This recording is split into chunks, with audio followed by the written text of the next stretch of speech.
आज एक गोटे सांघातिक अभियोग है आमर राज्य स्वास्थ्य और सांसद व्यापार मंत्री मुकेश महाली ना मिछ जाति सर्टिफिकेट देथिबा बोली गुरुतर अभियोग आसी। श्री महालिक स्कूल रे पढ़िबा समय 1978 मसीह और राज्य सरकार को संस्था राज्य प्रदूषण बोर्ड रे 1999 मसीह असिस्टेंट सर्टिफिकेट ऑफिसर भावे जोगदेवा समय मध्य केउट जातिर होइथिबा दर्शाई अनुसूचित जाति वर्गर बोली जाति प्रमाणपत्र दाखल करथिले, किंतु केउट मानकु अनुसूचित जाति वर्ग रे सामिल प्रक्रिया 17/12/2002 दिन भारतर राष्ट्रपति द्वारा अनुमोदित होइथिला।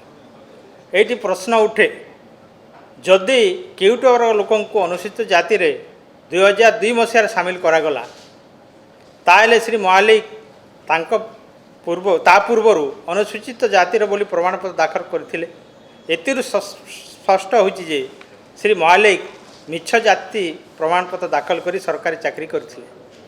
श्री महालिक विरोध में आरडीसी निकट अभियोग हेबा परे यार तदंत करी रिपोर्ट दाखल पाई विभागीय अधिकारी को निर्देश दिए।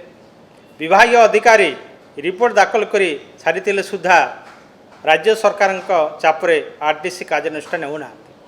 तेणु जड़े मिथ्या जातिगत प्रमाणपत्र दे सरकारी चाकरी हासिल करिथिबा श्री महालिक को तुरंत मंत्रिमंडल इस्तीफा दियंतु अथवा मुख्यमंत्री तांको तुरंत मंत्रिमंडल बहिष्कार करंतु बोली आमे बिजु जनता दल दाबी करूछु।